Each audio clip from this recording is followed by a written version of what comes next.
All right, well, it kind of comes full circle. So, back in 1990, actually 1994, I'm not that old yet, I don't think. Back in 1994, I started my teaching career at Londonderry High School. So, when I left Londonderry High School in 2000, Serge Bolio took over the program, and here we are, still in our places 16, 17 years later. So I know he loves it there and I love it here, so it's kind of cool always having Londonderry back, because I always have that connection as being my, that's kind of how I started as a music educator. So I always have a great love for Londonderry High School, and we're really, really excited that they came back for Jazz Night this year. So please welcome Mr. Serge Bolio and the Londonderry High School Jazz Ensemble.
Thank you very much. All right, that was our first chart. That was Sandu. And you heard Joe Gagnon and Ian Ferguson featured in the beginning and at the end on tenor sax and trumpet, respectively. And then you also heard solos by Jimmy Fitzgibbons and Tyler Dupuis. This next chart, I believe it's a new chart this year by Mike Tomorrow, and it's an arrangement of Blackbird, a really nice arrangement, and it will feature our trumpetist slash flugelhornist, Nick Ramey.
delay for a little bit because my bassist asked me to. He wanted me to tell a few jokes. I don't really have any. I mean, that would be hilarious unto itself, but I won't do that for you.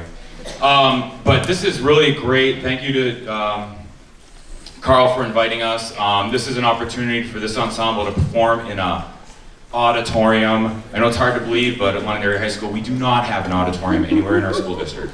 So really amazing to believe that. But so we are really pleased to perform on a stage for once. It is a beautiful performance facility here. So thank you, Carl, and all the folks that helped out with this. And our last chart is Work Song. You'll hear Nick Ramey and Jake Gagnon featured at the beginning.